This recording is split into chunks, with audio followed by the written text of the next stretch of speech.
All right, welcome back to the Creatures Comedy Podcast. We got Gbemi Oladipo right here, and we're jumping into the Drake talk. Oh my God, I'm already upset. Okay, why are you upset? Because Michael Odewale, who you had last time on, told me that you said Drake is bigger than Michael Jackson. Okay, I have a new argument for it too. Yeah, I got a few things to say about this, but go on. Go on. Okay, so not only is Drake competing with all music now, he's competing with all music of all time. So he's even competing against Michael. No. You only have so much bandwidth to listen to music. That's and if he's putting the you strings sound up like now, a Drake fan. Okay. Michael's competing with all music now as well. It's not And like he's music's exactly, and he's still winning How is he winning? because he's competing. Where is he winning? My mom don't know who Drake is. My mom knows who Michael Jackson is. That's the answer. Also, forget all of that. You love Drake, right? Yeah. I got a question for you as a Drake fan. Why are Drake fans obsessed with numbers? I've noticed this. It's the most bizarre thing. What do You you guys are obsessed with Drake You mean being like bigger than everyone. Like proven facts? No, but why do you care? For example, let me give you an example. Sure. right? Like, you love comedy, right? Yeah. Do you like films too? Love movies. I love movies. Whenever I talk to people about movies, Yeah. I've never said, like, I say, Like how much it grows. 12 Angry Men is better than Avatar. If Avatar fans were like Drake fans, they would say, but Avatar made $1 billion, so it's the best. To me, the constant talk about how big something is, to me, proves that you don't care about the art that much. I've never seen a, like, it's, like, for example, Drake fans will go, Drake fans will go, Drake's bigger than Kendrick, and my response to that is, so? Why do you care? Why do you care who's big? My favorite comedian does stadiums. Yours only does clubs. Sure. Why do you care? I don't care. You can have your favorite whatever, right? And that movie argument would be valid, right? If we were talking about monetary, right? Because I don't think anybody's going out there being like, Drake's making more money. It's the listens. Yeah, but who cares? Who cares? That's saying that more people are listening to Drake than anyone else. Who cares? More people eat McDonald's than eat good food. Who cares? He's silent. I'm processing this. I'm not silent. I'm like, okay. But we're processing it. Like look, processed food. I don't think more like people a processed eat McDonald's. Big Mac, like a processed Drake song. You're processing it. Keep processing it. Go on. It's processed. Drake music is processed. No. It's cool. I'm not even saying it's bad. It's all right. But it's like, I just don't get do you know what it is? I don't get a fan of someone gaining pleasure from their artist being the biggest. I find it weird. My favorite rapper had a second job. I'm not even making it up. Who? Brownsville Carr. You don't even know who that is. I love him. He passed away, R.I.P. a few years ago. Peace. But who cares? I don't care how popular. If you like something, the popularity thing is weird. But I only hear that from Drake people. Only. I've never, like, Drake, fans of Drake are obsessed with Drake being the biggest. And I don't get it. It's because we're constantly being told that Drake's trash. And it's like, how is he trash if everybody's listening to him? So people are just hating him because he's on the top. I don't think Now, Drake, everybody liked when he was underground, and people liked him that because people don't like it when somebody's successful. Nah, I don't think so. I think that I get the people that don't like him, I understand it. Also, also the thing about Drake is he does so much. He does so many much. different styles that it makes sense why you wouldn't like it's I like this Drake. You know, there's a Drake. The way I see Drake is there's a Drake for everybody. And that's exactly why he's the best. No, he's not. He's not. Michael and I had a good discussion about this with Drake as well. Yeah. Because basically, the reason I would say he's not the best is because he doesn't make the best version Of that music? any of the different types of music he makes outside of rap. Does that make sense? So, for example, he does like soul music, sometimes R&B music. No R&B Drake song will ever be in the top anything of R&B. Do you understand? No Drake R&B song compete with a Look, I think soul child he song would chart or for sure. I'm not. You've done it again. You've done it again. This is what I'm saying. This is what you've done it again. You've done it again. Okay. This is what I mean. This is what I mean. Yes, it might chart. A McDonald's burger will chart, but it's not No, it the won't. best. If you look at the people that love it, for example, when you talk about movies, right? Yeah. Obviously, the best movie, the people that love movies would have watched niche movies. Do you understand? Right? But you can't say the best movie is that movie because of it's got the most listeners. Do you understand? So, for example, I like soul music. Yeah? Of course. I like R&B. Beautiful. D'Angelo is the greatest neo-soul musician of all time. Like, D'Angelo's phenomenal. undisputed. Yeah. But there's probably bigger. Drake, the best I ever had is probably bigger than any. Sure, it's probably sold more D'Angelo copies, song. got more listens. But yeah. if for anyone that loves that sort of music, it's blasphemous to even think it's on the same level. Do you understand what I'm trying to say? Like the best, do you get what I mean? Okay. So it's like Let me bring this up then. It's like Drake has never made the best Afrobeat song. Drake has never made the best soul song. Whereas Outkast, Of course. Love Outkast. there are Outkast soul songs that, in my opinion, can compete with, like, there's a song called Liberation on Aquemini, which can compete with anything that a proper soul musician has done. And that's what I mean. That's why Drake can never be the best. Now, I get what you're saying, that he can never be the best His in versatility- one thing because he's so versatile. No, but what it's not because he's so versatile, but because he doesn't, when he makes the other stuff, he's not the best at it. That's all. Yeah. Versatility is cool, but how good is the stuff you're making at versatile? Like, I'm a comedian, you're a comedian. Yeah. We have our styles. We have our styles. I don't do puns, But you love puns. but I love puns. But if I started doing puns, Yeah. right? Say I started doing puns right now, I'll say I could do them. Yeah.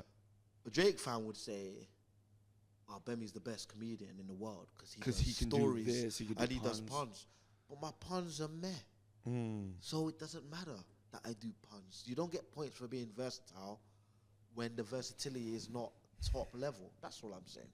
I think it should be a different metric, right? Talk to me.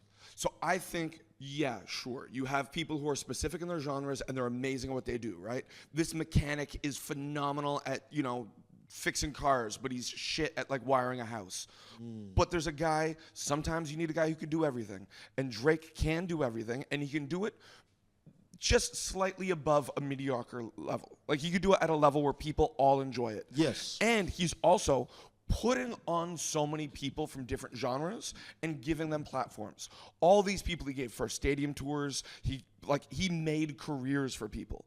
And I think that guy is more important for the music industry than so many people in the industry. Maybe. Who So cares? I think that's why who cares? I don't care. Yeah, I don't care. Okay. That don't talk to your quality. That's all I'm saying. And the quality is subjective. I agree, but it don't mean like it's all once again a matter of all of that comes to size. That's what I'm saying.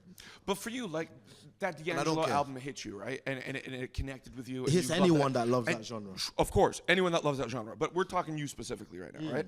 And then you have like a girl who grew up in Toronto and who's listening to Drake albums, and it speaks to her specifically. Of so course. for her, that album Of beats course. anything D'Angelo said.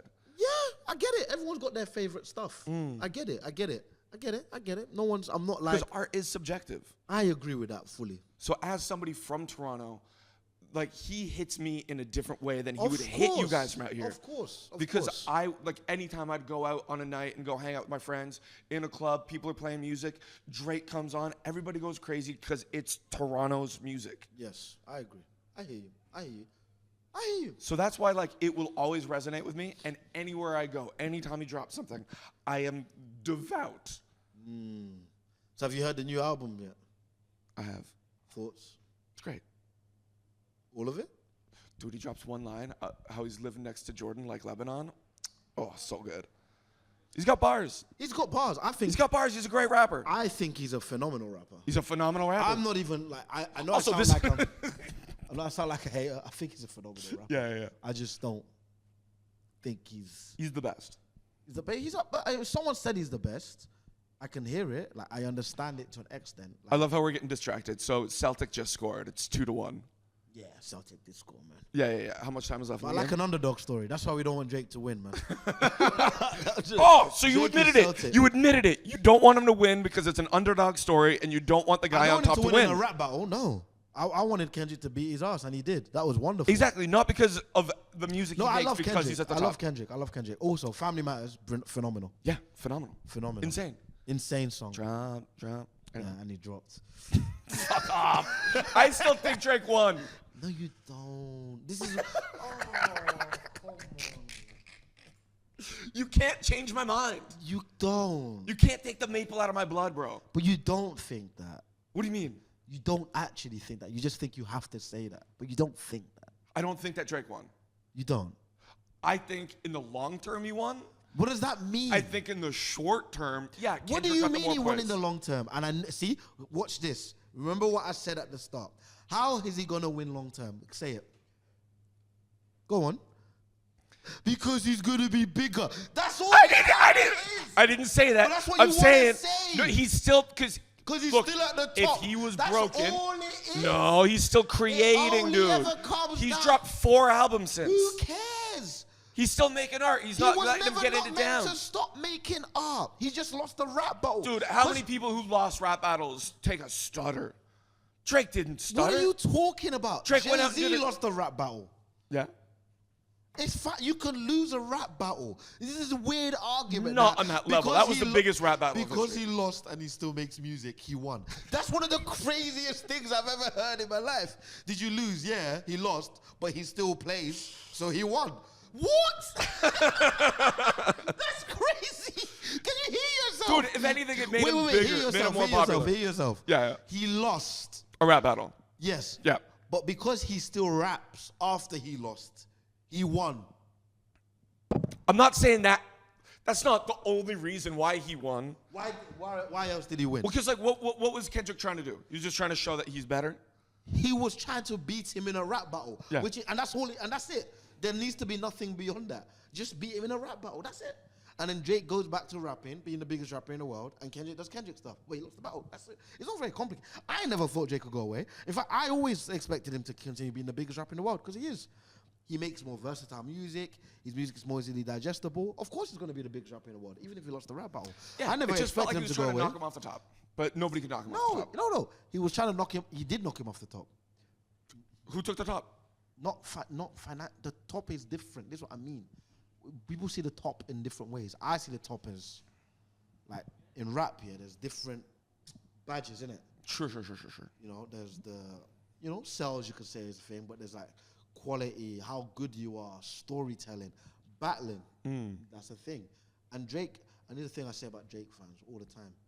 You don't believe in Drake as much as I do. Because you don't...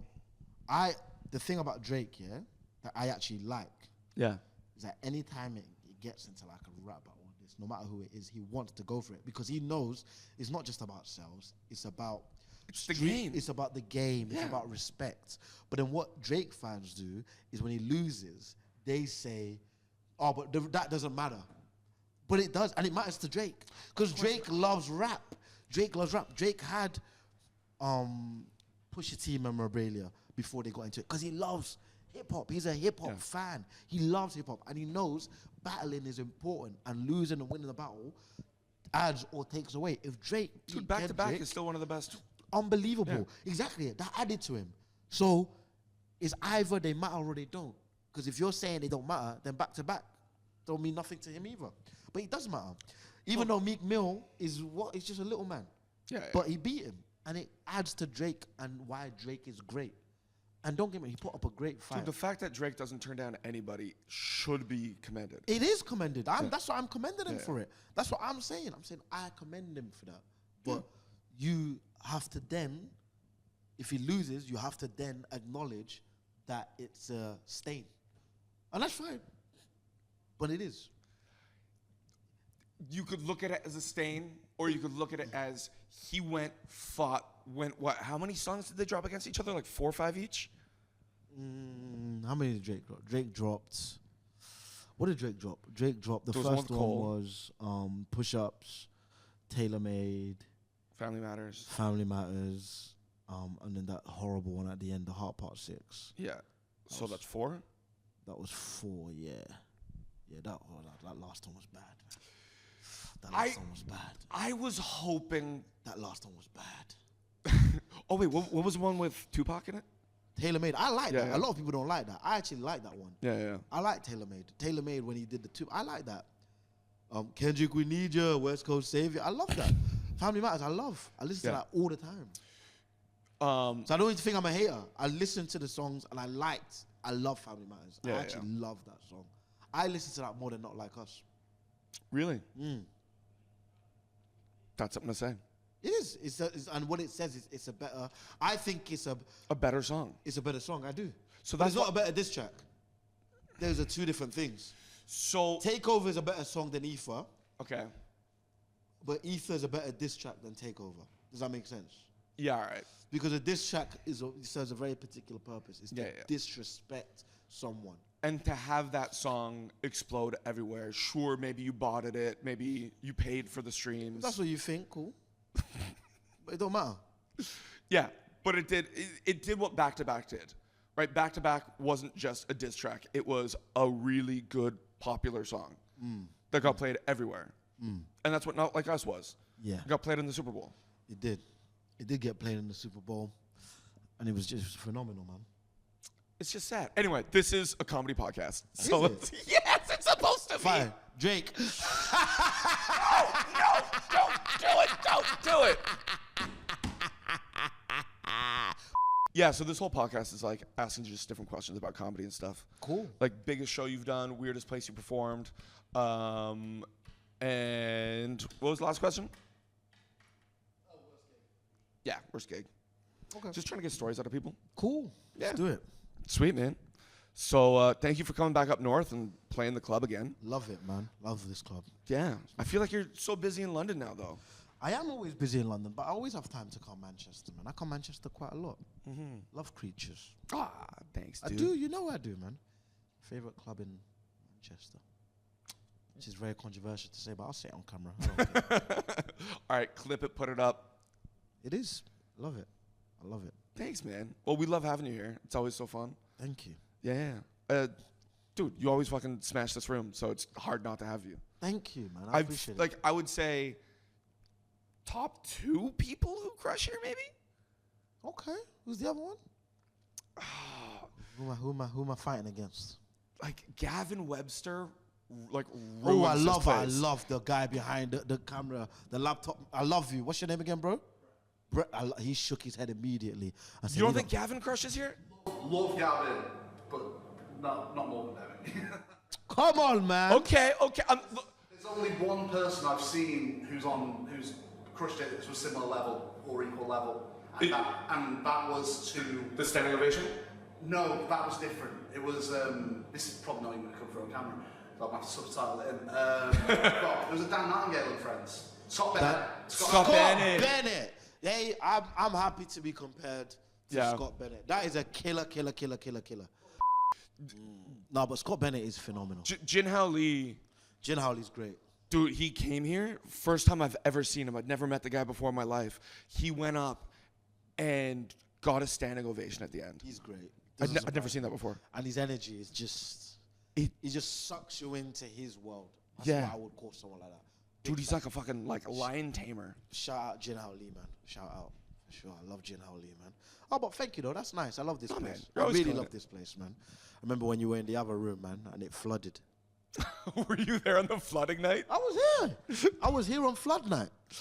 Dude, that was insane. I've seen the creature's story. I've seen it all. Yeah, the evolution from the small room to the big room, and we'll see what happens next and how we grow. Yeah, I was here on flood night. Flood night was good.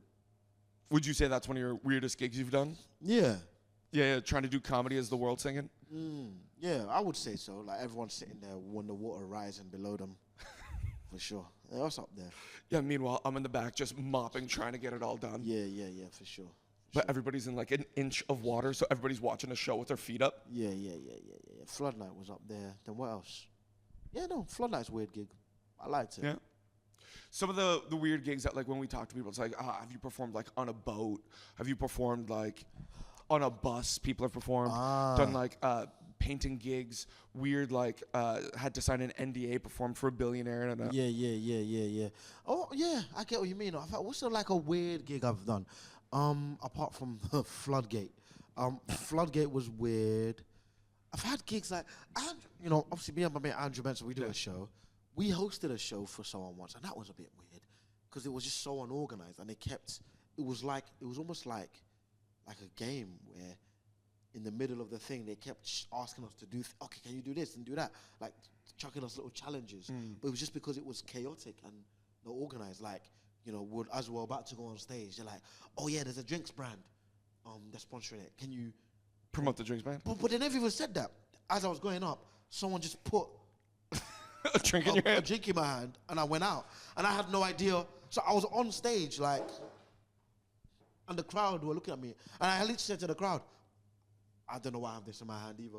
Yeah. Then I've looked back, and I'm like, oh, yeah, all right, and I'm taking feedback, and we just made it funny. And I was just cussing again. And every time something like that happened, we'll go out, and they'll be like, oh, we're going to do a raffle with cakes. Like, what, for who? And then there's a guy in the back, birthday. Dude, he's like, you should tell me all this stuff before the gig. It was bizarre. And it was like O2 Forum, Kentish Town. Big ass Jesus. Yes. Yeah. Big room. And we made it funny, and we just cussed the gig in front of them. Yeah. And they were like, you know them ones where people are confused. They're like, oh, the crowd are really enjoying. You could tell the promoters after they felt some type of way. They were like, the crowd love that they're insulting the gig, but we don't love that we're being insulted. Yeah, because you feel like you're putting the back foot and that they're not organized. Now you have to make up for but we're not their, insulting the gig because we're being dick. It's more just you got to acknowledge you're what playing is around with the realm happening, of it. And ultimately, you might have your feelings as a promoter, but the most important thing right now are the people in this room. Yeah, trying to make and I got to say whatever I got to say to get them laughing. Yeah. And we will deal with our thing after. And I told him after, I said, look, we're sorry, but I had to say something. You literally put a drink in my hand, and I don't even drink. I'm on stage with this bottle. And you don't even know what to do with it. I don't know what to do with it. I got to say something. You know what I mean? So, yeah, it is what it is. Just keep pouring it into people in the crowd. Yeah, it was weird. So that was a weird gig. How long have you and Andrew been doing, like, co-hosting, like, duo stuff? We started it properly in January 25. Oh shit, that recently. Because like I used to do a lot of like co-hosting double stuff, like back when we used to do a show at Whole Fast back in the day, and then I used to co-host a show called Spank in Edinburgh. Okay. So it's like me and I don't know if you ever met James Leverage. No. So he quit comedy, but he was doing it. It was Underbelly's big late night show. Okay. So we would co-host together, and there was nothing more fun than that. It's so good being Just on stage with someone else, man. Oh, because like I love doing improv, and it feels more in that realm. Yeah, I don't know why more people don't do it in the UK or have like, obviously Andrew and I do it, and now it was like when people see me, they mention him and vice versa. But in the UK, I don't see it as much where it's like people are known for, obviously I do solo shows more, but then obviously our double stuff goes like super viral. But it's like, I don't know, because in America, it's more of a thing. What? There's two guys that we love that redo it in America. I would say they're like, not that they want inspiration, we were always going to do it. Yeah. But like, they are people where I would say they are, if I was to say our American equivalent, it would be, you know Kev on Stage? No, oh. Kev on Stage and Tony Baker. Unbelievable. They're quite big. No, Bold, they call themselves the Bold Brothers. Yeah. Unbelievable. That sounds familiar. Bold Good? Brothers. Top tier. So we're not the first to like do it. People do it. They do it. Obviously. Oh no. People have been doing co-hosting for it. Yeah. Then obviously what's it called? David Tell and Jeff Ross. You know, Bump Mics. Yeah. That's great stuff. You know, but yeah, we really enjoy it, and we're like best mates off stage. Do you know what I mean? So it's not like hard. Yeah, so it's just bringing that energy onto a stage. Yeah, we talk and then literally almost every day, and then we just we write. We write the bits out. We do crowd work and we do bits, and then we do bits as a duo. That's so crazy, writing bits as a duo. Yeah. Cause like, and I also love how you're talking about like inventing it or being like the first to do it, because like that almost dates back before stand-up. Yes, I see what you're saying. Yes. Like people going on stage, writing bits, doing vaudeville, like a whole act together. Vaudeville villain. Yeah, I hear you. Sorry, that was just a random reference. Vaudeville. Vaudeville villain, MF Doom. We got a Album. poster in the back. Oh, wait, a vaudeville villain? Yeah. I saw you had the Czarface one. Oh yeah, that's our favorite one. Yeah, that's MF Doom. Yeah, MF Doom got an album, vaudeville villain. I love that. Vivant the Traveling Vaudeville Villain. How does Who he don't compare give to a Drake? flying fuck. How does he compare to Drake? Better for me, but Yeah, Drake's yeah. bigger, which is what you care about. Analytics. But no, I do love it. What would you do though? Because like right now, all the stuff with Andrew is really taking off. What if that takes off even further? Like, and then you don't have time to do your own stuff. Are you okay with that? Are you like? No, because we have the reason it works as a duo Yeah. is because we do our own stuff. Yeah. Does that make sense? Like we've always said that we want it to be two people operating at a high level, coming together as opposed to we're a duo. And even when we practice the jokes, it's important that we do our solo shows, because you know when we write together, then what we often do is we both go to separate places and do the same joke. Yeah, you were saying this yesterday. That's so interesting to me. Yeah, but then we have different voices, right? So I'll do Yeah. it, he'll do it, and we'll come back and say, okay, let's tweet that. By the time we get to the show, you know, it's like good, and then it's good because we have separate. We are very different comedians. Yeah. So then when we come together, it's like more fun. But yeah, it's important to maintain the solo stuff. Very important. Yeah, which is good, but you know, sometimes something just takes off, and then like, okay, you're known as this. That's fine. And it's either you play into this, and that's where like the money is right now, or you kind of do both. Yeah, but we can do both. There's always time to do both. Yeah, Like yeah. there's, you know, we do our show at the moment 3 times a month. Yeah. That's it. Last Monday, Tuesday, Wednesday, every month. And we'll tour it soon, hopefully. Fingers crossed, we'll come Manchester. I wonder where we'll do it. But yeah, who knows? But yeah, But when you guys are writing though, are you each bringing like a premise to the table, or you come in with like a full written joke and go? no, we cool. bring. Sometimes it's a full range. Sometimes it's a premise. You know, like, and then we just. It's the same way we all before we did the shows together. We would always write together. So it's the same. Oh, okay.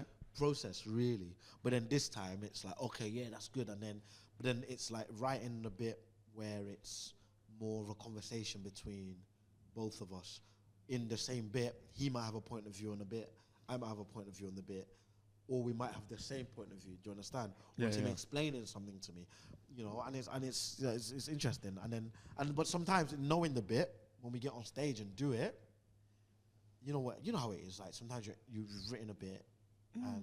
But because of the energy in the room, you might just improv a little thing and take it somewhere else, and that's fun. When we know the jokes, it's easier to play with the jokes in the room.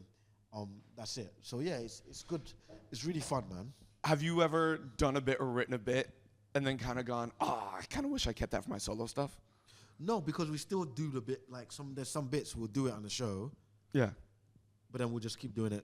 One of us will just take it and keep doing it solo anyway. How do you know what divide that up though? Or is it like they're just now shared jokes? I mean? No, but most of the time is one of us would have come up with an idea. Oh, okay, so if It's it's like- like if it's your idea, your premise, it's your joke. Cool. Yes. And sometimes we will give the joke to each other. 'Cause Yeah. Depending on, you might have a joke and be like, actually, that makes more sense for you. If it's your yeah. No, I find that so interesting because again, like you said, nobody's doing it now. Like there's a lot of people who will do co-hosting and stuff, or like there's duos will do improv, but not in the same way where it's like we are now writing jokes together. Yeah. I don't know how. I know there's now a few other people hosting shows together in London. Yeah, Banff and After Diesel. we did it. Banff and Diesel do it. Love Banff and Diesel. So good. I've not been to their show yet in person, but I've seen clips. But as individuals, I'm a big fan of just everything they do. Banff is such a strange guy. Yeah. Banff is like, the way I describe Banff, yeah, and these to an extent, but Banff, especially like, Banff is genuinely weird. And what I say genuinely weird because I think there was a time in comedy where, obviously James Acaster is a bit odd, right? Yeah. Very popular. But then I think, I don't know if you saw, there was a period where, I don't know if you were here at that point, but there was a period where loads of people were like, Copying James Acaster? I'm going to be weird, but they're not genuinely weird. Does that make sense? Yeah. They're not genuinely, they don't have that weird thing, but they're just like, I'm going to be weird and whimsical. But then, and it's fine, everyone's trying to find themselves. Banff is weird. And you Yeah. wouldn't, you know, and I think maybe because ethnically you wouldn't think like this tall Somalian guy has that sort of odd, whimsical brain, but he does. He's a very strange boy. Yeah. He's a very strange boy, and the way he takes comedy is very strange. And Diesel is the same thing, and then them together is just it's brilliant. Once again, haven't seen the show, but as individuals, love them, them. Wise Fools, shout out Wise Fools, love Wise Fools, and I think Ishan does it as well with Preet. Yeah, I've also done a duo thing with Ishan too. Yeah, so when You're just like a duo whore. because hosting Spank, when James left, like we did like rotating co-hosts. Yeah. So I did I do it with Ori? No, I don't think I did it with Ori. Uri Styler. Yeah. Oh, So that he would've was been hosting great. Spank as well for a bit. So I think him and Kate Barron were doing it. And then I've done it with Ishan, and I've done it with like Marcel Lucant, Kai Humphreys, Marcel Mark Lucant, Nelson. what's that like?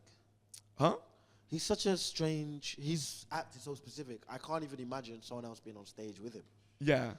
Was that easy? Did it work chemistry-wise? I think we did it once. So Or like no. There was some people who it really works with, and some people who don't. Yeah, because Marcel Lucant is so like, it's great. He's like I can't even imagine hosting a show with someone. He's got no shoes on. Yeah. He's putting a French accent. He's holding a glass of wine. She's like, how do you? But there must be Well, a way to compliment it. You do it because he's Alexis. So he wasn't doing it as Marcel. He was doing it as Alexis Dubas. Oh, he didn't do it as okay. Yeah. Got you. Because he's also a comic outside of that. Of course, I know. Yeah. He's like from Sheffield or some shit like that. Right? Which doesn't make sense. I know. When I first saw Marcel Lucant, I thought it was genuinely French. I didn't know it was a parody. Did you actually? Yeah, I didn't know it was a character. Yeah. It got me. And it's so weird to see him come off stage and then just be that like lovely, bubbly dude. Yeah, I've used. It's so weird when you see a comic actually. Like obviously I've mentioned earlier. Like somebody who's so different off stage and on stage. Or even see them like as I said earlier. I don't do puns, but I love puns. I love puns. If you say a pun, I will laugh. That's the rule. So, the first comic I would say that I really loved was Milton Jones. Okay. I loved Milton Jones. I watched everything Milton Jones did. And I remember the first time I gigged with Milton Jones, he comes off stage. I was at the boat show in London, and he's backstage, and he just looks normal. But, you know, if you see Milton Jones, you know he doesn't look normal on stage. But then it was so cool to see him, like, take off his shirt, put on the Hawaiian shirt, then start putting the shit in his hair to make it all spiky. And I was like, Bruce Wayne is turning into Batman, and I can see it. This is amazing. And I got to see it, and I was like, so cool. I love Milton Jones. Yeah. Love Milton Jones. Oh, also, you were on with Ben Silver last night, but you said you've not actually seen a set because you showed up late. Yeah, Ben Silver one day. Is he on tonight? No, he's not. But he's got a pun that's one of my favorite jokes that he does. Really? Yeah. What's the pun? So he's talking to a girl, and she's like, "Oh, I've been to Glastonbury," and he's like, "Oh, I've only been Glaston Bolton." See, I love that. It's such a good joke. love that. It's such a good joke. So it's one of my silly. favorites. Yeah. Yes. So silly and so good. Yes. See, I don't know you, Ben, but I need to come see you. If you got more like that in the locker, He's got a lot more, man. just bring them out when I'm there, man. I love a pun. Yeah. So, have you ever done anything that's different like that? Because I guess you've done duo, you've done your regular stand up. Have you ever done character? Have you ever done puns? Have you ever done any other kind of comedy? I hate that you've just done what you've just done. Because you know the answer, and you know I'm deeply ashamed. This is for the Drake stuff. You know I'm deeply ashamed. So you know, but you've just pretended like you don't know what you're doing. And actually, if you're gonna pretend, I can pretend too. No, I've never. No, because now the Never. people know. Now people know. They don't know Now you anything. know that I was pretending not to know, and now you're saying that there's something I to don't know. hide. There's nothing to hide. You don't know? Nothing to hide. Oh, okay. You want to go shopping later? Nothing to Wanna go shopping later, hide. Gbemi? Nothing. I think to there's hide. if we go to the Arndale, there's a There's Zara. Nothing. There's a to- Zara in the Arndale. There's nothing to hide. Do you want to go to the Zara? Stop saying Zara. It's There's nothing to hide. I think it's Alright. raining outside. Do you need a jacket? All right, look. He doesn't know. He has no idea what's going on here. All right. All right, cool. Can you get off screen? Let me talk to the people directly. Okay, go. Go. In life, you got to go through transitions to get where you are. You understand? Where you are now, yeah, is only a product of what you used to be. And sometimes what you used to be should be buried and not talked about. But it's okay, I'll talk about it. I'll talk about the process. So for all of you that are trying to make it, you know that you could come from the depths of hell itself and still make it and be good, okay? This man before you that you see, yes. And thank God I'm doing quite well at comedy now. There's loads of people that think I'm really good. But there was a time where Gbemi would get on stage and use props. And yeah, not just any type of surprise props. And this Canadian bastard over here keeps saying Zara because these surprise props, obviously my whole thing was I'll bring out a prop, ba, ba, ba. But in order to surprise the audience, I needed them all to be concealed. So I had a jacket from Zara. This jacket had about 10 pockets. And in each pocket was a prop. So I would talk to the audience, and then every minute or so, I'd bring out a prop. You know, props such as a cucumber, slice of bacon, a fork, a picture of Regis Elba. I'm deeply ashamed. It wasn't very good. I was scared to write punchlines. I thought I needed them. But I learned my lesson, and now I'm working to become one of the GOATs. Because I need to, but there is no footage anywhere online. I've checked. So for all of you looking for evidence, because I know this, the production man behind is now thinking in his head, I'm gonna scour the internet and I'm gonna splice it into this footage of him doing the monologue. But he won't, because it's not out there.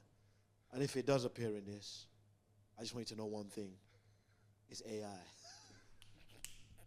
And if it does appear in this, if somehow you do find footage, real or fake,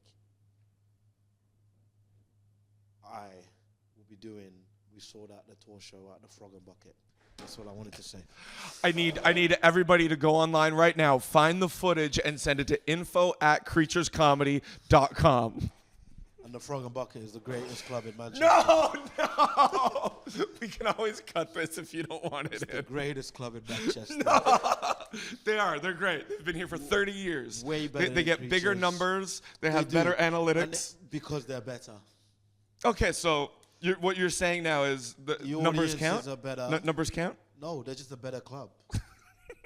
Creatures isn't that good.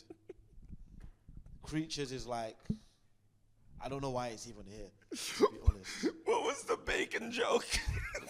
One Doesn't single matter. strip of bacon. It wasn't a single shot, it was a pack. I would have a pack of bacon I unopened. was picturing a loose strip of Nah, it was bacon. bacon.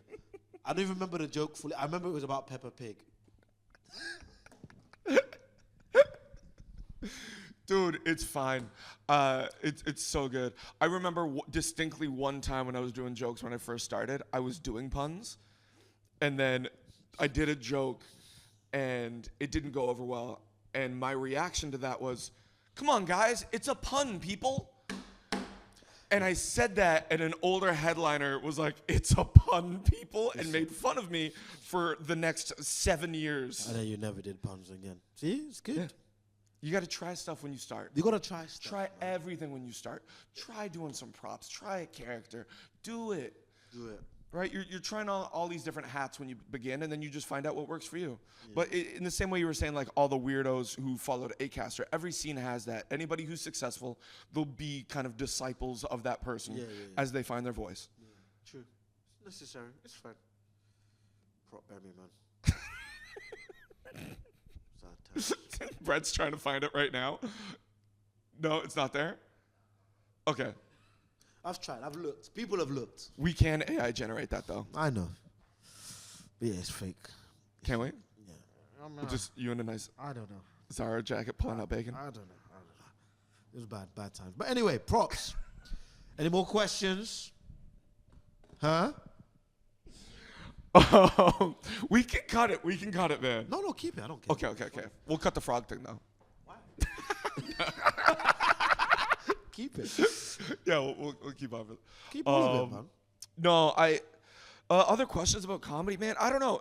I'm just so proud of you and so excited, like, Oh, thank because you. I've seen you again, like, come from playing the small room, and just killing it online, doing all like the stuff with Channel 4, like that online thing is phenomenal. I saw you opening for Mo, dude. I'm just so stoked to watch your career just go parabolic, man. Thank you. Like it's so exciting to watch, and Thank you. it's so good watching it happen to somebody who's so genuinely funny, so thank you. genuinely nice, kind, always has time for everybody. Thank you, Like, man. dude, so good. Nah, no, I joke, but this place has been good as well. Like it's like been some clubs are good and useful at the same time. Does that make sense? Yeah. Like where you feel like you got space to just try stuff, and that's what this place is. So Yeah, we love. sure. Some clubs you go in and you're like, there's so much at stake where it's like, okay, if I don't absolutely crush this, or they want to see the exact same jokes as last time, or they won't have me back because they make you play these, like, jump through these weird hoops. Yeah. Whereas, like, here, yeah, man, experiment, play, have Yeah, fun. yeah. But I've increasingly started to experiment at the other places too. Of course, And it's so because funny. you can do that once you've gotten in and have that, like, Sometimes they still don't want you to do it. Sometimes, like, you can tell, you can see the promoters looking at you, and they can see you writing something. They're like, you're on stage in 10 minutes, yeah? I'm like, yeah. They're like, the thing you're writing now, you gonna do that on there? I'm like, no. But then you do it. It's like, yeah, I did it. And you don't even know which one it was because it got a laugh, thankfully. It's yeah, all right. exactly. Even last night, as you were coming onto the stage, you're like, "Oh, I'm excited to try some new stuff." And in the back of my head, I was like, like my spider senses, like my promoter brain went up a little bit, but then my comic brain was like, "It's Gbemi," and then everything just chilled. Yeah, I did try stuff. What was the stuff that was the stuff about comedians earning more than nurses? That was the stuff. So funny. That was fun. Yeah. So it's so fun to watch somebody go up and be braggadocious and get away with it. I agree with that. I don't know why more comics don't do it. It's so hard. It is. It's like going up and saying you have a big dick. Yeah, it's fun though. It's like, but also it's like it's still. It's not. You can do it in a way. Like I don't believe that. You know how people say punch down. I don't like. You can punch down, but there's a way to do it. There's a way to do everything. It's just more as everything is in fun. But you create this like this energy, this like frantic frenzy almost that like you can play and say whatever you want because you've gotten up to that point. Yeah, that's what I was going. You got to write it properly, and then you got to like. It's not malice, and it's honest. It's like it's not. It's true. The nurse thing is true. It's like yo, and also you come from a good place. I'm saying, hey, I think nurses should earn more money than me, but I'm glad they don't. You should, but I'm happy you don't. Because imagine getting paid like a nurse. Ugh, right? That's just like is what it is. But they do. Yeah, They do. Not they're even amazing. comedians should get paid less. Yeah, but not nurses though. They honestly, NHS and that, big up. Like, I'm a socialist, so Yeah. ultimately, I believe in that stuff, man. Dude, of course. Nurses, teachers, all that should be paid more. I'm a socialist properly. I think I should all be paid more. Everyone. Dude, I saw a thing where it's like all the money that America just spent on the war in Iran is the same amount that Bernie Sanders was like, oh, we can just pay for everybody's university for like 10 years. See? Yeah, they can't find it. Big up Bernie Sanders. Dude, and then you see Mamdani. Big up Zora Mamdani. He erased the the debt. Cleared the debt in New York. Big up Mamdani. Big Insane. up Bernie Sanders. Big all up of them. socialism. Big up socialism. That Okay. being said, pay me a lot of money. Come to the shows. All right. I'm a champagne socialist. Do you have anything you want to plug? Champagne socialist? I'm a champagne Such I don't drink alcohol, but I'm a champagne socialist for sure. That's so good. All right. Soda water socialist. Yeah. Right, being a socialist. Anything I want to promote? I want Yeah. to plug Creatures. Come Creatures. I want to plug Creatures the club. I want to plug. We saw that. We got a podcast as well. Obviously, the live shows are doing well. Thanks for watching the clips. We got a podcast, Spotify. Lock into that as well. Sick. Thank you guys.